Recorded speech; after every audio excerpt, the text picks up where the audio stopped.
সুপ্রভাত বন্ধুরা, কেমন আছেন আপনারা? আশা করি সবাই ভালো আছেন এবং সুস্থ আছেন। আমরাও ভালো আছি। তো আপনাদের সবাইকে মাধুর আরেকটি নতুন ব্লগে অনেক অনেক স্বাগত জানাই। আর আজকের ব্লগটি আমি এখান থেকে স্টার্ট করলাম। আই হোপ আজকের ব্লগটি আপনাদের কাছে একটু হলেও ভালো লাগবে। সম্পূর্ণ ভিডিওটি দেখার জন্য অনেক অনেক অনুরোধ রইল। তো সকাল সকাল ঘুম থেকে উঠেই দেখেন একেবারে চলে আসছি ফ্রেশ হতে। একদিন তো সকালে সংসারের প্রত্যেকটা কাম করে থাকি, কিন্তু সকালবেলা ঘুম থেকে উঠে কি করি না করি ওটাই আর দেখানো হয় না। তো ভাবলাম যে আজকে সকালবেলা ঘুম থেকে উঠে ফ্রেশ হওয়ার থেকে স্টার্ট করা যাক। তো দেখেন ফ্রেশ হয়ে নিয়েছি, আর তার সাথে এখানে চলে আসলাম। রাতে একবার গ্যাসটা পুছে রেখেছিলাম, আবার চলে আসলাম গ্যাসটা পুছতে। যতই পুছি না কেন রাতে কিন্তু ওই সকালের অভ্যাসটা ওটা কেমন করে চেঞ্জ করি বলুন। ওর জন্য সকালে আবারও আরেকবার পোছাপুছিটা সেরে ফেলি। আর এটা আমার প্রত্যেক দিনের রুটিন হয়েছে যে না পুছলে আর হয়ই না। তো এখানে দেখেন পোছাপুছি কামটাও আমি সেরে ফেললাম। আর আজকে যেহেতু ঘুম থেকে উঠে কিছুই করিনি, তো বুঝতেই পারছেন কতই কাম রয়েছে।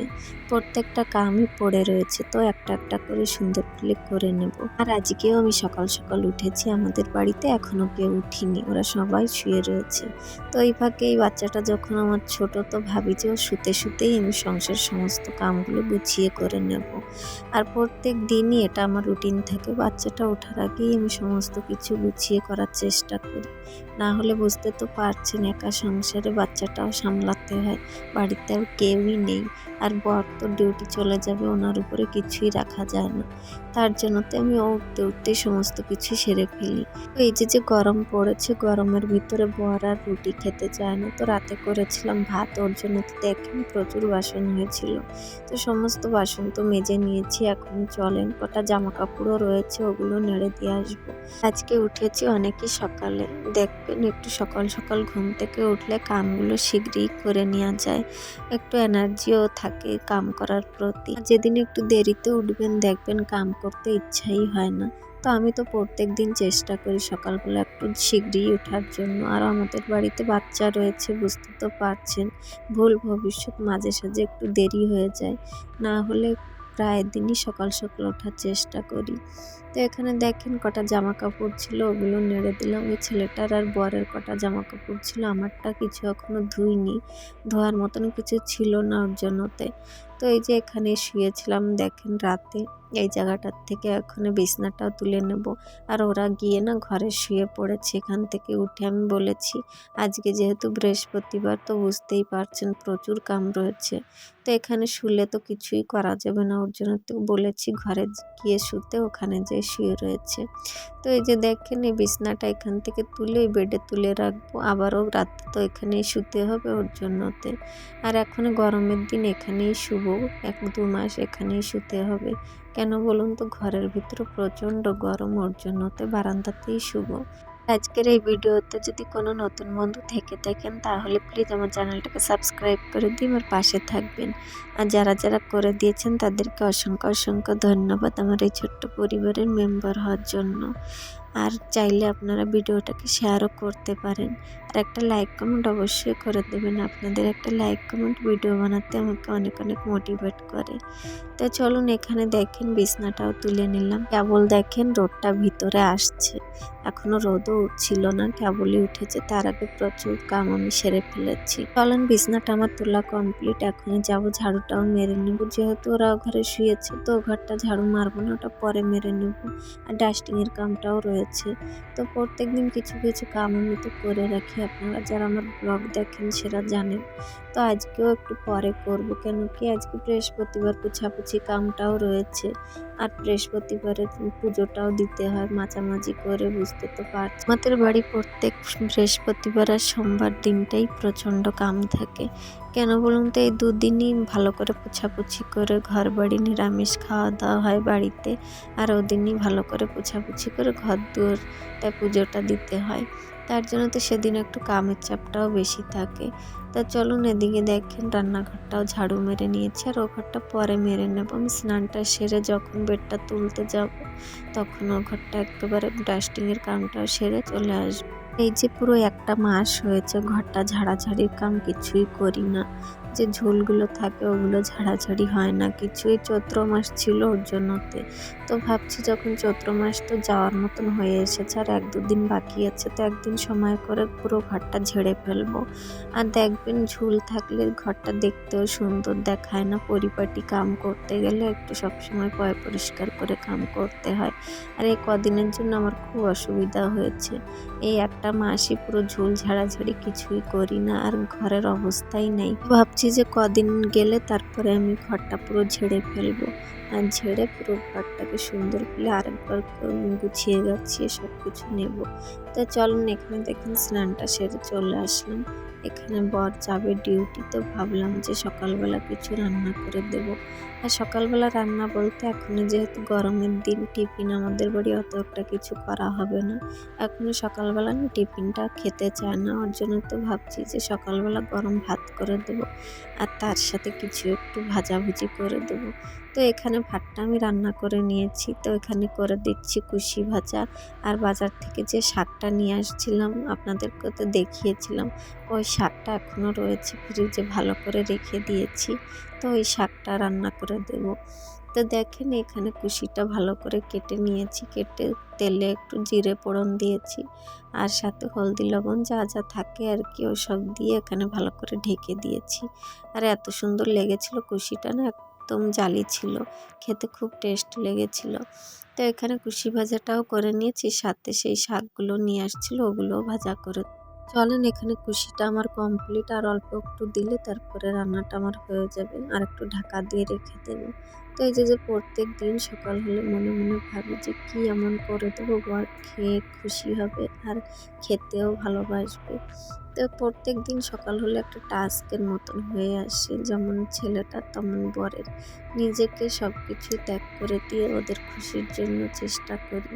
রান্না তো একটা জানি না, কিন্তু নতুন নতুন জিনিস সব দিন চেষ্টা করতে চাই বানিয়ে খাওয়ানোর জন্য, যাতে উনিও খুশি হয় যে কিছু খাওয়াতে পেরেছি বা কিছু রান্না করতে পারি। তবে থেকে বিবাহ হয়েছে তবে থেকেই নিজের খুশি ত্যাগ করে দিয়ে বরের খুশি, বর যা চায় না চায় ওটাই সব দিন ধ্যান দিয়েছি বা ওনার খুশিটাই দেখেছি সব দিন। উনি কি খেতে পছন্দ করে না করে সবটাই। এখন তো মা হয়েছে, ছেলেটার খুশিও দেখতে হয়। তো ওই যে সবার খুশি দেখতে গিয়ে নিজের খুশিটাই ত্যাগ করে দিচ্ছি ধীরে ধীরে। ওরা খুশি হলে আমার আর কিছুই দরকার না। বলে না, সংসারটাকে সুখে শান্তিতে রাখতে গেলে আমাদের মতন গৃহবধূদের অনেকটাই ত্যাগ স্বীকার করতে হয়, তাহলেই সুখ শান্তি বজায় থাকে। তাই ওই আর কি। তো এখানে দেখেন এই যে টক শাকটা ছিল ওটা এখানে তুলে দিলাম, একটু রসুন আর শুকনো লঙ্কা ফোড়ন দিয়ে সর্ষে ফোড়ন দিয়ে দিয়েছি। এটাকে হলদি লবণ দিয়ে ভালো করে ঢেকে দিলাম। আর অল্প সময়ই লাগে, এটা যারা যারা খান তারা তো জানেনই।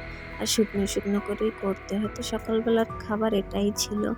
ওদিকে কুশি ভাজা আর এদিকে টক শাক ভাজা করেছিলাম আর সাথে কটা বেগুনও ভেজেছিলাম, তো ওটা আর দেখালাম না আপনাদের সাথে। বেগুনটা ভেজেছি ছেলেটার জন্য, ও বেগুন খেতে না খুব পছন্দ করে। যবে থেকে খাওয়া শিখেছে আলু ভাজা বেগুন ভাজা এ দুটোই ভালো প্রিয় খাদ্য ওর। এ দুটো দিয়ে ভাত মাখিয়ে দিলে তাহলেই খায়। আর যা খায় খায় টুকিটাকি হালকা ফুলকা এটা ওটা একটু একটু দিলে খায়, কিন্তু বেগুন ভাজা আলু ভাজাটা ওর খুব প্রিয়।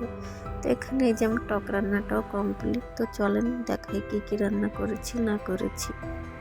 তো এই যে দেখেন সকালবেলা করে নিয়েছি ভাত রান্না, উপরে এই যে টক শাক আর এখানে বেগুন ভাজা আর তলে কুশি ভাজা। তো বর খেয়েও গিয়েছে, তার মধ্যে আমার সমস্ত রান্নাঘর পোছাপুছি কমপ্লিট। আর উনি যাওয়ার পরেই তারপর আসি বেডটাকে গোছাতে। এটা তো জানেনই আপনারা যারা আমার ব্লগ দেখেন, যে প্রত্যেক দিন আমার বেডটা একটু দেরিতেই উঠাতে হয়।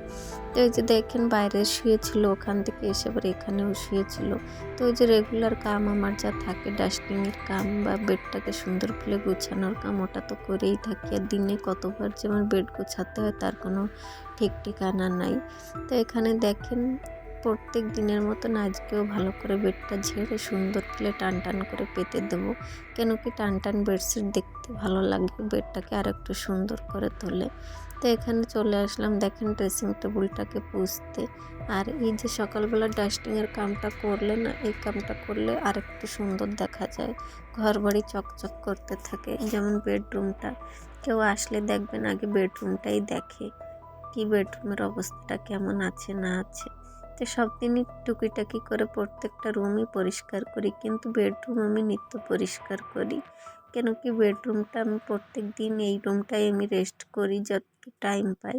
আর অগোছালো আর অসুন্দর থাকলে দেখতেও তো পছন্দ হয় না, তো ওর জন্যতে চলেন পোছাপুছি কাম আমার কমপ্লিট। এখন খালি এই দরজাটা পুছলে হয়ে যায়। তো এখন যে পরিমাণে রোদ উঠছে, তো জামা কাপড়ও তুলে নিয়ে আসবো, কেন কি বেশি সময় আর রাখার মতো না। দেখেন অল্প একটু সময়ের ভিতরেই কেমন রোদের তেজটা একটু দেখেন। তো জামা কাপড় তুলে একেবারে ভাজিয়ে তারপরে নিয়ে যাবো ভাবছি। এই কামটা রেখে দিলে থেকে যাবে, ওর জন্য তো যখন একটা তখনই করার চেষ্টা করি, না হলে ওটা তো আমাকেই করতে হবে। আর যেহেতু হাতে সময় রয়েছে, ছেলেটা খেলছে বাইরে, তো ওর জন্যতেই আমি এখানে বসে বসে দেখেন জামা কাপড়গুলো ভাজিয়ে নিলাম। তারপর দেখেন এখানে চলে আসলাম ছেলেটাকে খাওয়াতে। আর এখনই বাজে হচ্ছে ঘড়িতে 12:30। তো ওকে খাইয়ে তারপরে আমি যাবো রান্না করতে, দুপুরের রান্না। তার মধ্যে ওকে স্নানটাও করিয়ে নিয়ে আসছি, তো ওকে জামা কাপড়টা পরাতে বাকি। তো ভাবলাম যে আগে ওকে খাইয়ে নিই, তারপরে জামা কাপড় পরিয়ে তারপরে ঘুম পাড়িয়ে দেবো, কেন কি ওর ঘুমানোর সময়ও হয়ে এসেছে। তো আজকে একটু দেরিতে উঠেছে, যখন আজকে দেরিতে শোবে, আর দিনে দুবারই শোয়ও। তো ওকে খাওয়াতে গেলে আমার খুব পরিশ্রম হয়, দেখেন কত কিছু লাগে ওকে খাওয়াতে গেলে, আর ওর সাথে সাথেই আমার সব কিছু করতে হয়। আর এখনই তো নতুন একটা অভ্যাসে পরিণত হয়েছে, গান না শুনলে ওর খাওয়া আসে না। তো এখানে এই যে সকালে বেগুন ভেজেছিলাম, তখন আর খাইনি, তো এখন এই যে বেগুন ভাজাটা দিয়ে খাইয়ে দিলাম। আর এই সাইডে দেখেন করে নিচ্ছি লাউ তরকারি, যেহেতু আজকে বৃহস্পতিবার আর বেশি কিছু নেইও ঘরে রান্নার জন্য।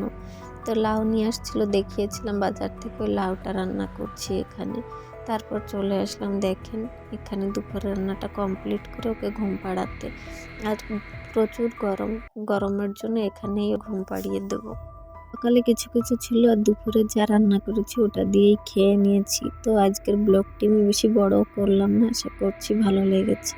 যদি ভালো লাগে একটা লাইক কমেন্ট করে অবশ্যই জানাবেন, আর সবাই পাশে থাকবেন। আজকের মতন ভিডিওটি আমি এখানেই রাখলাম। সবাই ভালো থাকবেন, সুস্থ থাকবেন, দেখা হচ্ছে আমার আরেকটি নতুন ব্লগে।